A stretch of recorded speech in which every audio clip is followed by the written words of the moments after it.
안녕하세요. 뉴스 속 날씨 김수현입니다. 오늘은 조금 특별하게 영화 이야기로 시작을 해보도록 하겠습니다. 요즘 동물을 소재로 한 영화가 많이 나오고 있는데요. 그중에서도 미국의 애니메이션 회사 드림웍스에서 제작한 팬더가 나오는 영화는 아이, 어른 할 것 없이 큰 인기를 얻고 있습니다. 그런데 이 예쁜 팬더가 기후 변화로 인해서 막다른 골목으로 내몰리고 있다고 합니다. 그래서 오늘은 기후 변화로 내몰리는 동물들 이야기를 나눠보도록 하겠습니다. 오늘도 스튜디오에 K웨더 반기성 센터장님 나오셨습니다. 안녕하세요. 네, 안녕하세요. 네, 이 팬더가 나오는 영화 전 세계적으로 굉장히 유명하지 않습니까? 이번에 3편이 나왔다고 하는데 보셨나요?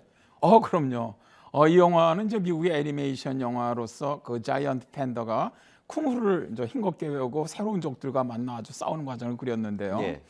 사실 팬더는 그 놀기 또 먹기 이런 걸 되게 좋아하고 움직이기를 싫어하는 이런 팬더들에게 쿵후를 가르치는 장면이 얼마나 웃기던지 정말 재밌게 봤습니다.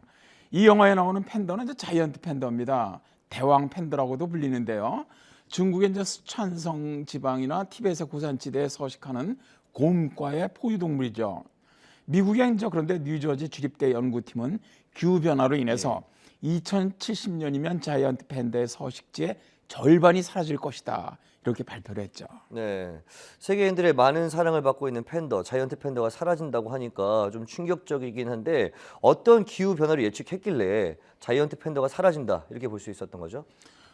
민수 교수가 이끄는 저 뉴저지 주립대학교 연구팀은 2100년까지 지구 온도가 평균 1도 정도 오른다는 가장 보수적인 시나리오거든요. 그러면은 이렇게 해봤을 경우 2070년까지 자이언트 팬더가 살 수 있는 서식지의 절반 이상이 줄어들 것이라는 거죠.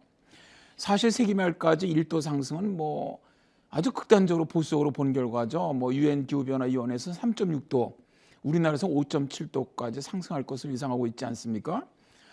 자이언트 팬더의 먹이 99%가 대나무입니다. 그리고 팬더 한 마리가 하루 평균 38kg의 대나무를 먹어치워요. 그러니까 팬더를 키우기 위해서는 대나무 숲이 울창해야 된다는 거죠. 근데 이 대나무가 기후변화에 대한 적응력이 아주 매우 낮습니다. 그리고 연구팀은 지금 팬더가 지금 가장 많이 살고 있는 중국 칠링산맥의 대나무 3종이 날씨가 지금보다 조금만 더 따뜻해진다고 하더라도 멸종하게 될 것이다. 이렇게 얘기하는 것이죠. 그런데 이 자이언트 팬더가 대나무의 이 기온 상승으로 대나무가 사라지고 나서 그로 인해서 자이언트 팬더도 사라질 수 있다 이런 가정인 것 같은데 그런데 작년 5월에 중앙아시아 초원에 사는 사이가 영양이 20만 마리 정도가 떼죽음을 당했단 말이죠. 이게 좀 분석을 해봤더니 지구 온난화가 원인이었다. 그러니까 어떻게 보면 기후 변화로 인해서 자이언트 팬더는 사라질 수 있고 이미 그런 경험을 사이가 영향이 했단 말이죠. 어떻게 분석하십니까? 네, 그렇습니다. 몽골이나 이제 우즈베키스탄, 카자흐스탄 등 이제 중앙아시아 초원을 누비고 사는 소과의 동물이죠. 사이가 영향이. 이게 이제 2015년 5월에 원인을 알 수 없는 질병으로 20만 마리나 떼죽음을 당했어요. 뭐 거의 멸종 직전까지 간 것으로 알려졌는데요. 코끼리를 닮은 주름진 긴 코가 특징인 사이가 영향은 20세기 초반까지 이제 중앙아시아 초원지대에서 번성을 했는데 사람들이 이제 마구 잡아들이면서 숫자가 5만 마리까지 줄어들었어요. 독일 프랑크푸르트 동물학회 그 소속의 스테픈 주터 박사가 이끄는 연구팀은 그 사이가 영향의 시체에서 박테리아 이상 증식에 따른 내부 출혈을 확인했다래요. 그러니까 사이가 영향의 대량 폐사 원인으로 지목된 박테리아가 바로 파스텔룰라균이라고 하는데요. 그런데 파스텔룰라균은 평소에는 해가 없어요. 그러다가 이상 기후가 지속되면 독성을 뿜는 변종으로 돌연변이 된다 그래요.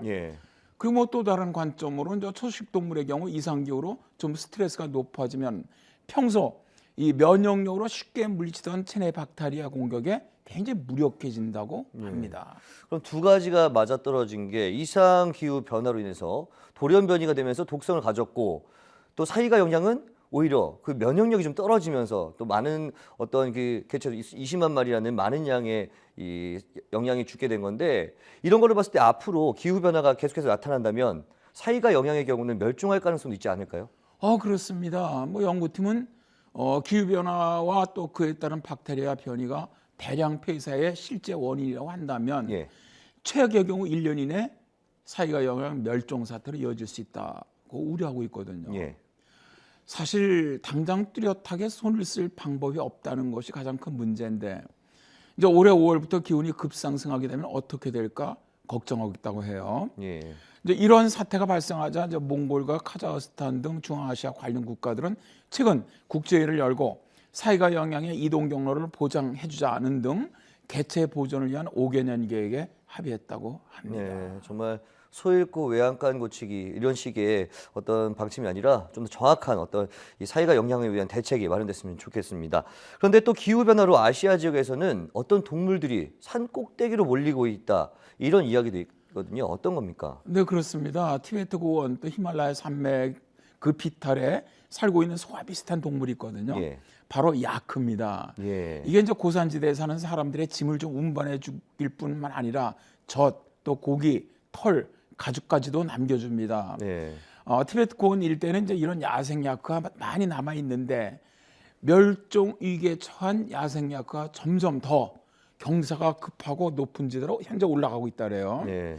왜 그런가 해보니까 인간 활동이 만들어내는 어떤 온실가스의 영향으로 야크 서식지의 기후가 변하고 있기 때문이라고 합니다. 예. 이로 인해서 야크가 더 높은 지역으로 밀려 올라가고 있다는 건데요. 네. 최근 지구온난화가 급속하게 좀 진행되면서 티베트나 히말라야 지역의 기온은 다른 지역보다 오히려 2배에서 한 3배 정도 빨리 진행이 되고 있거든요. 예. 그러니까 기온이 상승할수록 야크가 좋아하는 눈발 예. 이런 거 옛날보다 더 높은 곳에 있지 않습니까? 예. 그러다 보니까 눈발 가장자리 지역에 추운 기후에 적응되어 있는 야생 야크는 결국 산 위쪽으로 올라가는 눈발을 따라서 서식지를 높은 곳으로 자꾸 옮겨갈 수밖에 없다는 것이죠. 그럼 조금 궁금해지는 게 계속해서 고지대로 올라간다고 말씀하셨다면 옛날에는 야크가 평지에 살았던 적도 있었나요? 그렇지는 않습니다. 미국 몬태나 대학교와 이제 미국 야생동물보호협회 연구팀은 지난 1850년부터 1925년까지 티베트 지역을 탐험한 영국과 프랑스, 스웨덴, 독일, 러시아 등 약 한 60개 원정대가 관측한 야생 야크의 그 기록을 분석을 해봤어요. 네. 그때 분석해 보니까 1920년대까지만 해도 야생 야크는 초원지대에 상당히 많이 살았다래요. 예. 그러다가 야크가 고산지대로 옮겨간 것이 바로 사람들의 무분별한 사냥 때문이었다고 합니다. 이제 살기 위해서 어쩔 수 없이 사람들이 올라가기 힘든 고지대로 옮겨갔다는 것이죠. 예. 그런데 이제 최근에는 지구온난화로 인한 기온 상승이 고지대로 몰린 야생 야크들을 더 높은 눈 쌓인 고지대로 몰고 올라간다는 것이죠. 예. 만일 지금보다 더 기온이 상승해서 더 이상 올라갈 고지대가 없어진다면 야크들은 멸종할 수밖에 없다. 이렇게 이제 연구팀은 보고 네. 있습니다. 계속해서 멸종이라는 씁쓸한 이야기를 하고 있는데 지구 온난화로 인해서 히말라야의 유령이라고 불리던 눈 표범도 멸종 위기를 처했다고 해요. 그 털 색깔로 회색 표범이나 또 설표 이렇게 불리죠. 눈 표범이. 예. 중앙아시아와 남아시아 산간 지역에서는 고양이과 동물인데요. 털 색깔이 겨울에 흰색에 가까운 회색, 여름에는 회갈색 등으로 변하는데 아주 모피가 매우 비싼 값에 팔려서 밀렵꾼들의 표적이 되고 있죠. 또 여기에 인간에게 서식지를 빼앗기고 환경 변화로 먹잇감도 점차 줄어들면서 개체 수가 16년 전에 비해서 5분의 1이 줄어서 현재는 4천에서 한 6천 마리 정도밖에 남아있지 않다고 합니다. 예. 세계 야생동물 기금협회는 보고서를 통해서 기후변화가 계속되면서 수목 서식지와 농경지가 고도가 높은 지역으로까지 확대된다면 눈표범 서식지의 3분의 1 이상이 사라질 수 있다고 발표하기도 했습니다. 네, 그렇군요. 센터장님 오늘 말씀 고맙습니다. 네, 감사합니다. 네, 멸종 위기에 처한 동물들을 보니까 사람들이 다양한 생물과 함께 살아가는 아름다운 지구를 만들기 위해서 온실가스를 줄이는 실제적인 노력이 필요할 때라는 생각이 듭니다. 뉴스 속 날씨 오늘 준비한 이야기는 여기까지입니다. 시청해주신 여러분 고맙습니다.